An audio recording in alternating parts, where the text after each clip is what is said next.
కూడా దేవుడు నిన్ను పిలిచి, ఎంతో మంది నువ్వున్న ప్రాంతంలో నశించిపోతున్నారు, వాళ్ళని రక్షించాలని నీ ద్వారా నిన్ను ఎన్నుకున్నాడు. ఆ ప్రాంతంలో నువ్వున్న ప్రాంతంలో దేవుడు నిన్ను ఎన్నుకున్నాడు, నిన్ను ఏర్పాటు చేసుకున్నాడు.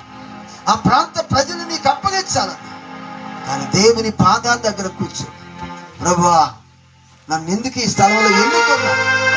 కూలి చేసుకుని బ్రతికే నేను, సౌండ్ కొంచెం తప్పుగా పెట్టాను, కూలి చేసుకుని బ్రతికే నేను, నా కూలి చేసుకుంటున్నటువంటి నేను ఎందుకు ప్రభువా నన్ను ఎన్నుకున్నావు? ఎందుకు నన్ను పిలిచావు? ఎంతమంది నాకు అప్పగించబోతున్నావు? ఎన్ని ఆత్మలకి నన్ను బాధ్యుడిగా చేయబోతున్నావు? ఎన్ని విధాలైనటువంటిగా నన్ను ఒక మందికి అప్పగించబోతున్నావు?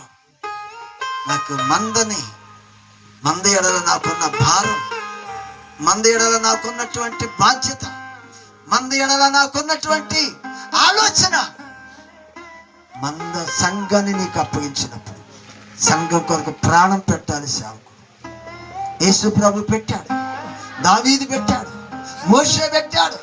సంఘ కాపరు గొర్రెలను కాసిన ప్రతి వారిని దేవుడు తన పని కొరకు ఎన్నుకున్నాడు.